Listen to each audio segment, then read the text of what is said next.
cause I'm back again. I'm reading. Hit the like button, fool. What up, everybody? It's your guy T Swin. Today we have a special guest, my twin brother, Captain T. What's up, everybody? Captain T in the building, 2022. We're doing something a little different today. Conversations in the cargo van. Today's topic is high-paying jobs with no college degree. Towboat captain. Yes, indeed. All right, so Captain T, man, tell the people who you are. Well, my name's Terrell, Captain T. I've been a towboat captain for the last 7 years. Been in the industry 16 total. Been driving boats for 15 years, but legally, I've been legally licensed as a captain for the last 7 years. Gotcha, man. So, at this moment, man, what's your job title? Right now, I'm a floating captain.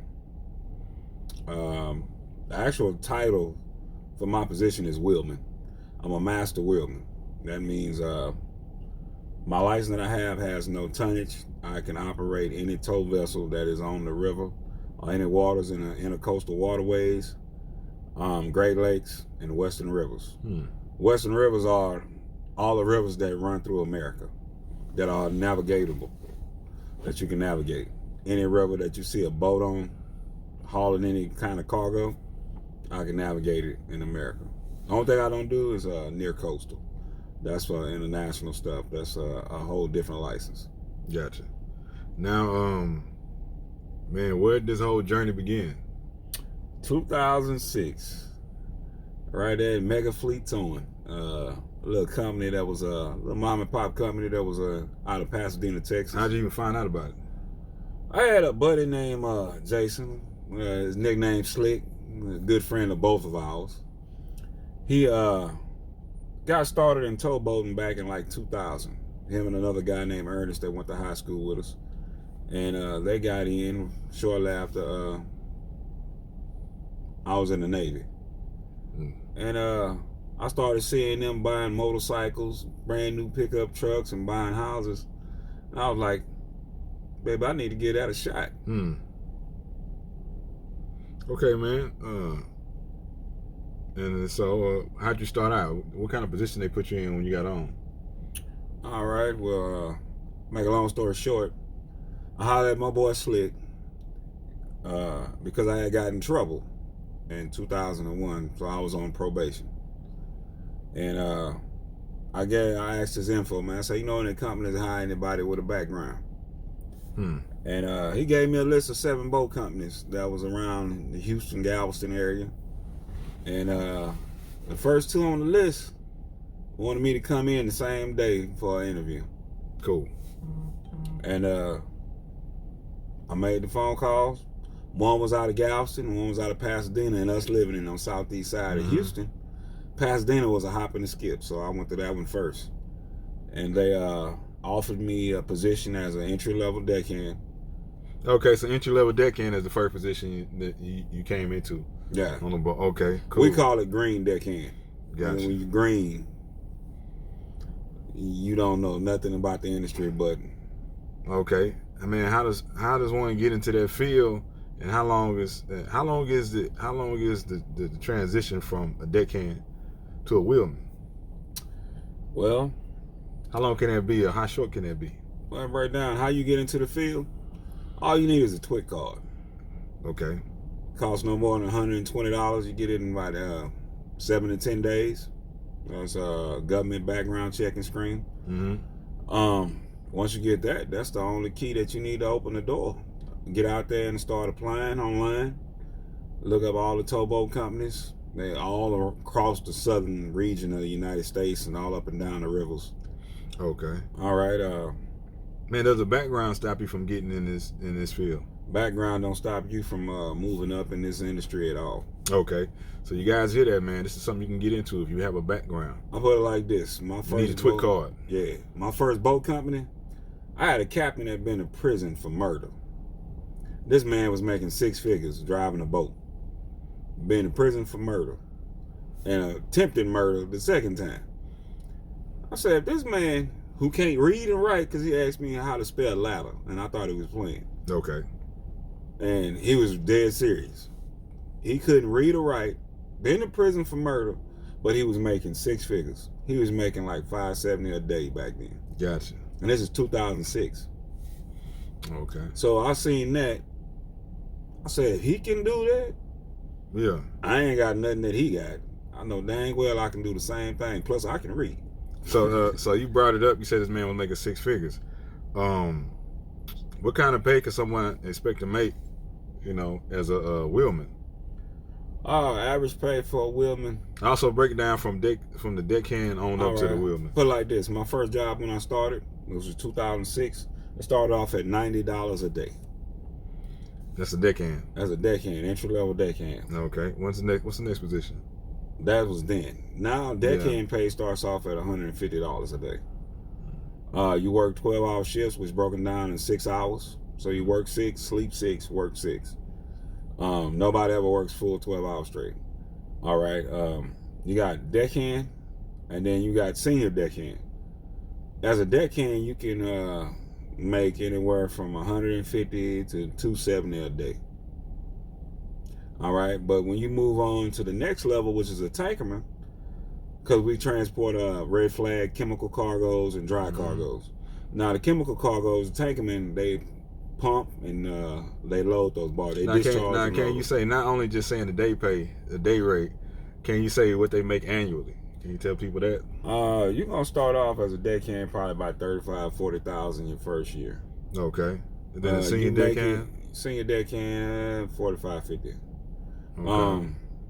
But if you move on to a tankerman, the least that a level 1 tankerman makes, tankermen pay no less than $70,000 to $100,000 a year. Okay. That's as a tankerman. That's loading and discharging chemical barges. Okay. All right. Then after a deckhand, you have steersman. I mean, a tankerman. You have steersman. Okay. Which is a captain trainee. You training to learn how to drive a boat, manage a crew,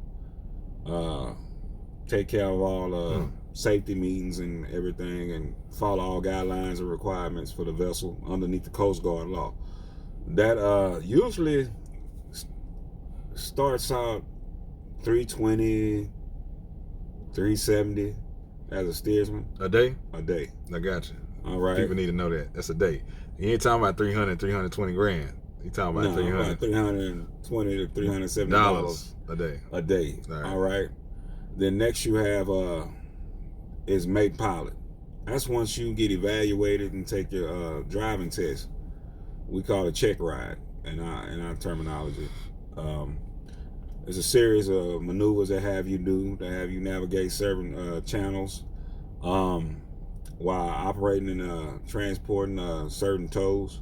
Mm-hmm. We call it tow, which is certain barges, certain dimensions. Gotcha. You got empty barges, loaded barges with product in it. Empty barges have no product.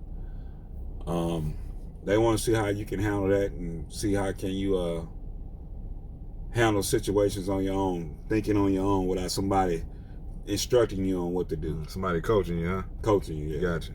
So that's just that I observe. Once you pass that, you get the green light, they submit your paperwork, you get your mate pilot's license. That's the entry level pilot. Most mate pilots start off at $500 a day. I heard that. $500 a day. Yeah. And then with your mate pilot's license, you have to steer for that, under that license for about a year.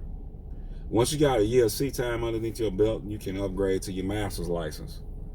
You gotta have 365 days of sea time actually on the vessel, not just holding that position. So you have to get a sea service letter that you send in to the Coast Guard, which has a documentation of all the days, all the canals and channels and rivers that you navigated, all the vessels that you have operated. And once you send that in, you get your master's license. Your master's license, you can run a vessel by yourself without anybody supervising you or standing over your shoulder. Now, y'all hear this. Some people might hear all this and think this is difficult. No, it's not, man. If you're on a mission to try to get to a goal, you will achieve it if you stay determined.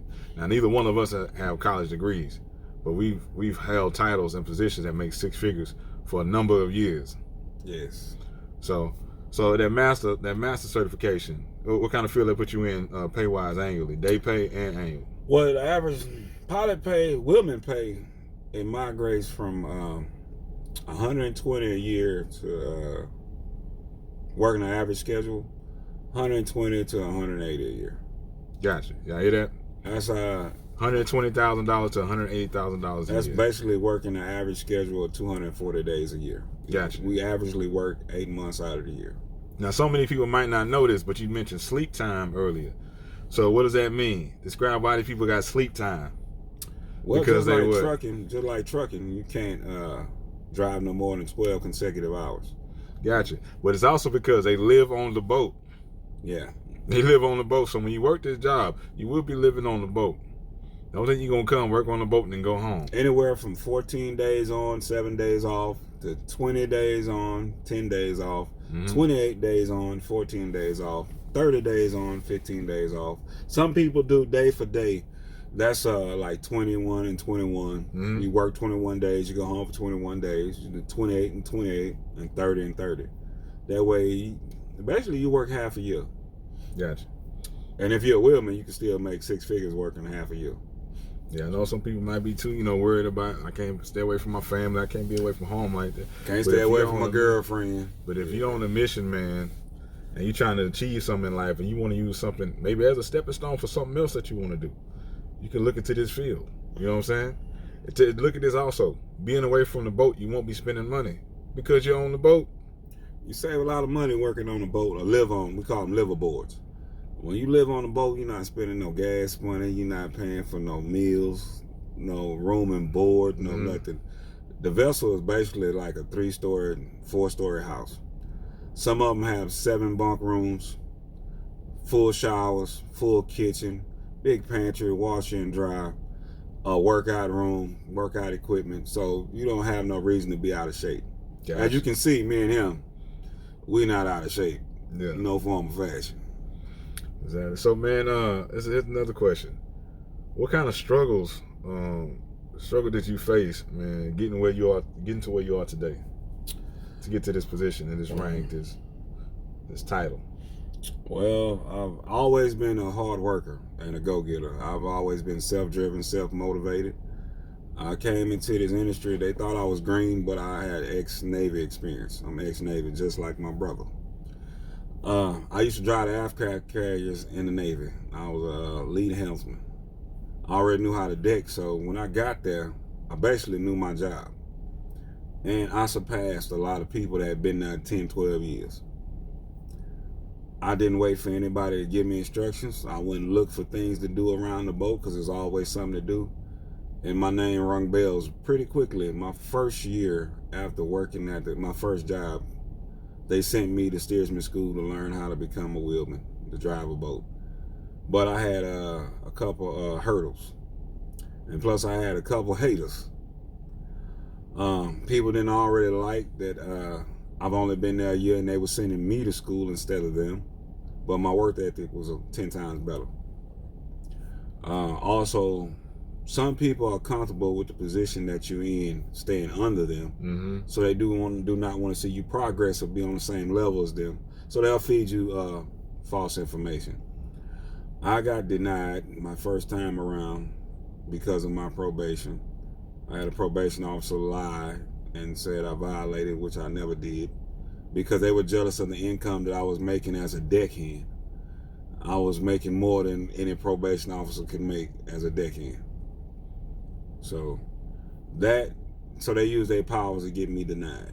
And then I had false information from other people who had been in the industry instead of researching myself. And by the time I found out the information that I needed to learn or needed to have, my deadline had passed.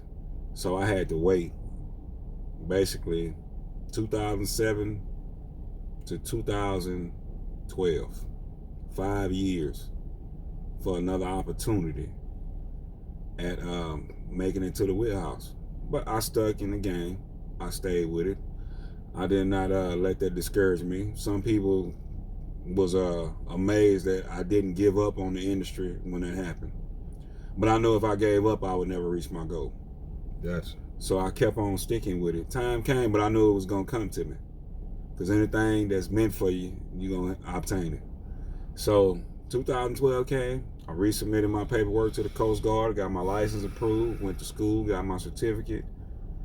After that point, I still had a couple roadblocks. Although I had my steersman license, which is a license for me to train to drive a vessel, I had a lot of people that tried to block me from getting to the next level, from me getting trained. Even though I already knew how to drive a boat. That's one of my God gifts. I can drive the hell out of a boat. Why do you think these people are trying to block you? Jealousy. Job security. Gotcha. That also, we can also say it had to do with my complexion. To be honest with you, it's a rare number of wheelmen that look like us in the industry, and a rare number that are actually high captains on the vessel. A lot of times they'll give you a pilot or a relief captain position. A pilot is like third on the totem pole. A relief captain is second in command. Then you got the high captain, lead captain. That's the big captain. Very rarely do you see a brother with a lead captain position. The industry is still kind of old-fashioned. We call it the good old boy stage. Yeah. Which is no lie. It's right in front of your face. You can't deny it. Yeah, because where you at? You in Texas? Yeah, we're in Texas. But hey, this whole industry was built on the good old boy system. Now that the industry is changing and it's turning to more of a corporate thing, a lot of avenues are opening, a lot of opportunities that wasn't there before. Because 9 times out of 10, for us, you'd be a deckhand your whole career. So are you a high captain? I've been a high captain several times. Gotcha. All right. So, man, what advice would you give to somebody that this is on their radar and they're thinking about getting in this field? Like this, I'm a high captain at 42. Most of the other brothers that are in the industry, they're older than me, and they barely got in when they got in back in that time. But my skill set is up there. I run circles around guys who got 30 years in this industry. But what was the question again? Well, yeah, what kind of advice would you give to somebody that's thinking about getting in this field? Oh man, it might be a young person, they don't know what they want to do with themselves. Somebody got a background, you know what I'm saying? Somebody just looking for an occupation, they need a job. What kind of advice would you give to them? I put it like this: you want to come out here, you gotta have a good head on your shoulders. You can't be lazy, because if you work hard, you're gonna get what you work for. You gotta have thick skin. You can't be sensitive, and everything is not a target towards you. If you take everything with a grain of salt and keep on pushing, you're gonna achieve success. The opportunities out there for you to move up, in like 3 to 4 years, you can be making 6 figures. But during that path, you'll be making 70 or 80 a year, which is good money. I would not pass up the opportunity. If you had the opportunity in your life can work with that kind of schedule of being gone, because most men know, man, anything that really pay decent requires you to stay gone. Yeah, a lot of time requires you to be away from home. Yeah, any type of real money requires you to get up and leave the house. Stay busy and occupied. And stay gone.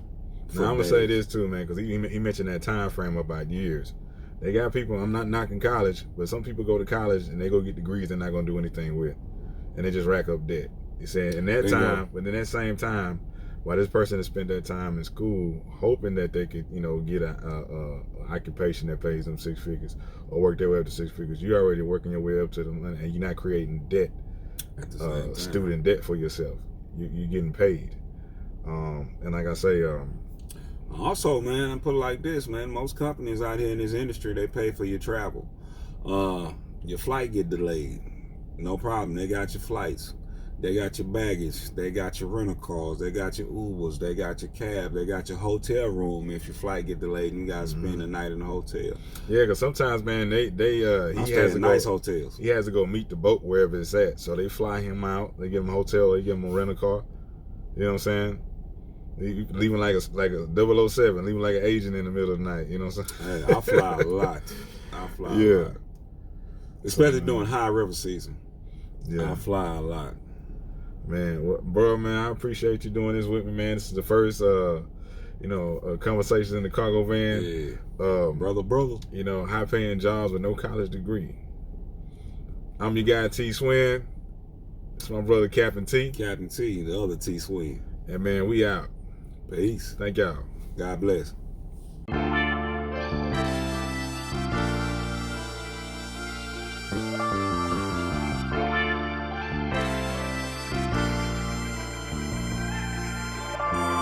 I was dying for a minute, got back in it, back to win it. I was dying for a minute, got back in it, back to win it. Had to take a off season, look over some plays, make some trades. Now you see me with the trophy on the stage. I was dying for a minute, got back in it, back to win it. I was dying for a minute, got back in